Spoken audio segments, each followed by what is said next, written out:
Hello. आज हम एक बहुत ही जरूरी टॉपिक पर बात करने वाले हैं।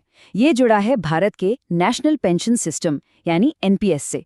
देखिए, 2026 से इसमें कुछ बहुत बड़े बदलाव होने जा रहे हैं और ये बदलाव सीधे सीधे हर किसी की रिटायरमेंट प्लानिंग पर असर डालेंगे। चलिए एक सवाल से शुरुआत करते हैं। क्या कभी ऐसा महसूस हुआ है कि जो हमारी पेंशन योजनाएं हैं वो असल जिंदगी की अचानक आने वाली मुश्किलों के लिए थोड़ी सख्त हैं, थोड़ी रिजिड हैं? क्योंकि हम सब जानते हैं जिंदगी हमेशा एक सीधी लकीर की तरह तो नहीं चलती है ना। तो अच्छी खबर ये है कि 2026 से एनपीएस इसी प्रॉब्लम को सॉल्व करने के लिए बदल रहा है। सिस्टम को अब ज्यादा फ्लेक्सिबल बनाया जा रहा है ताकि वो हमारी असल जिंदगी की जरूरतों के साथ कदम से कदम मिलाकर चल सके। तो आखिर ये बदलाव हैं क्या और कौन ला रहा है? चलिए इसे थोड़ा गहराई से समझते हैं। Pension fund regulatory and development authority, जिसे हम पीएफआरडीए कहते हैं, उसने गैर सरकारी सब्सक्राइबर्स के लिए कुछ नए नियम बनाए हैं। और यकीन मानिए, ये नियम इस पूरे सिस्टम को बदलने वाले हैं। इस बदलाव को समझने का एक बहुत ही बढ़िया तरीका है। सोचिए, पुराना एनपीएस एक वन वे स्ट्रीट जैसा था। मतलब एक बार आप अंदर आ गए तो बस रिटायरमेंट तक सीधे चलते रहना है, कोई मोड़ नहीं। लेकिन अब ये एक मॉडर्न गोल चक्कर, एक राउंड अबाउट की तरह हो गया है, जहां जिंदगी के अलग अलग मोड़ों पर जरूरत के हिसाब से कई रास्ते या एग्जिट्स मौजूद हैं। तो सवाल ये है कि ये नया गोल चक्कर वाला सिस्टम असल में काम कैसे करेगा। चलिए इसके पहले रास्ते को देखते हैं, यानी इस स्कीम में आने और इससे बाहर जाने के जो नए और आसान नियम बने हैं उन्हें समझते हैं। तो यहाँ कुछ बहुत बड़े बदलाव हैं। अब देखिए, स्कीम में एंट्री और एग्जिट की अधिकतम उम्र 85 साल कर दी गई है। और सबसे बड़ी बात, कोई जरूरी लॉक इन पीरियड नहीं होगा। इसका मतलब यह है कि सब्सक्राइबर्स जब चाहें स्कीम से बाहर निकल सकते हैं, जो पहले इतना आसान बिल्कुल नहीं था। हाँ, एक चीज है जिसे समझना जरूरी है, वो है वेस्टिंग पीरियड। ये नॉर्मल एग्जिट के लिए है, मतलब जब कोई प्लान के हिसाब से रिटायर होता है। ये वो कम से कम समय है जिसके लिए स्कीम में रहना होता है। ऑल सिटीजन मॉडल के लिए ये 15 साल या 60 की उम्र है, जो भी पहले हो। और कॉर्पोरेट सेक्टर के लिए ये रिटायरमेंट की उम्र तक है। अब आते हैं उस बदलाव पर जो शायद सबसे बड़ा और सबसे क्रांतिकारी है। वो है रिटायरमेंट से पहले ही जिंदगी की बड़ी जरूरतों के लिए एनपीएस फंड्स का इस्तेमाल कर पाना। ये एक रियल गेम चेंजर है। ये नंबर याद रखिएगा, 25%। ये वो हिस्सा है जो एक सब्सक्राइबर अपने खुद के किए गए कुल योगदान में से निकाल सकता है। और हाँ, ये कुछ खास जरूरतों के लिए ही है। ये नियम रिटायरमेंट फंड को एक जरूरी सेफ्टी नेट भी बना देता है। तो सवाल ये है कि वो खास जरूरतें क्या हैं? पीएफआरडीए ने 3 मुख्य वजहों को मंजूरी दी है।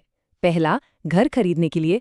दूसरा, सेहत से जुड़ी जरूरतों के लिए। और तीसरा, एनपीएस अकाउंट पर अगर कोई लोन लिया है तो उसे चुकाने के लिए। लेकिन हाँ, इन नियमों में कुछ जरूरी बारीकियां हैं जिन्हें जानना चाहिए। जैसे घर खरीदने के लिए पैसा सिर्फ एक बार ही निकाला जा सकता है, और वो भी तब जब किसी के नाम पर कोई दूसरा घर ना हो। और मेडिकल ट्रीटमेंट में खुद के साथ साथ जीवन साथी, बच्चे या माता पिता भी शामिल है, जो वाकई एक बड़ी राहत की बात है। अच्छा, यहाँ एक आम कन्फ्यूजन हो सकता है जिसे दूर करना बहुत जरूरी है।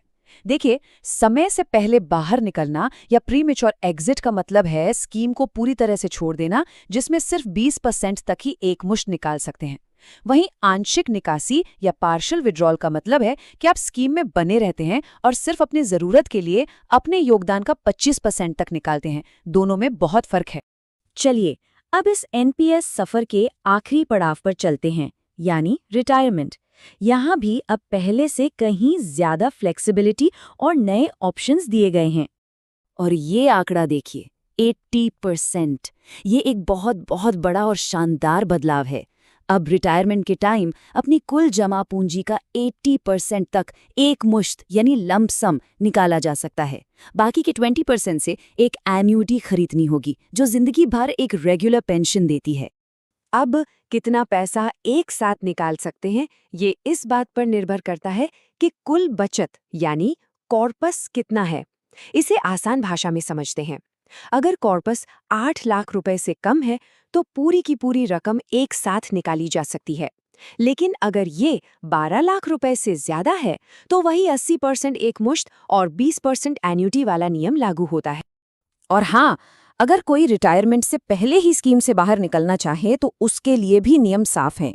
अगर कॉर्पस 5 लाख रुपए तक है तो पूरा पैसा निकाल सकते हैं, लेकिन उससे ज्यादा होने पर सिर्फ 20% एकमुश्त मिलेगा और 80% की एन्युइटी लेनी ही होगी।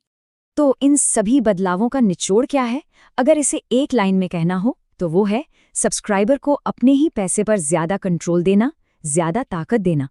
और बात यहीं खत्म नहीं होती, कुछ और भी बढ़िया सहूलियतें दी गई हैं। जैसे रिटायरमेंट के बाद एनपीएस में बने रहने के लिए अब कोई सूचना देने की जरूरत नहीं होगी, ये ऑटोमेटिक हो जाएगा। और अगर किसी की दुखद मृत्यु हो जाती है तो नॉमिनी के पास पूरी रकम एक मुश्त निकालने, एन्युइटी लेने या सिस्टमैटिक तरीके से निकालने जैसे कई विकल्प होंगे। ये वाकई में बहुत बड़ी सहूलियत है। और ये सिर्फ हमारी व्याख्या नहीं है, बल्कि खुद पीएफआरडीए का आधिकारिक बयान भी यही कहता है। उनका साफ साफ लक्ष्य है कि सब्सक्राइबर्स को उनके जीवन के हर मोड़ पर उनकी ज़रूरतों के हिसाब से बेहतर विकल्प और पूरा कंट्रोल दिया जाए। तो आखिर में एक सोचने वाली बात है, जब नियम इतने लचीले हो गए हैं और अपने पैसे पर इतना ज्यादा कंट्रोल मिल रहा है, तो अब कोई अपनी रिटायरमेंट की कहानी को किस नए और बेहतर अंदाज में लिखेगा। वीडियो पसंद आए तो लाइक, शेयर और सब्सक्राइब करें।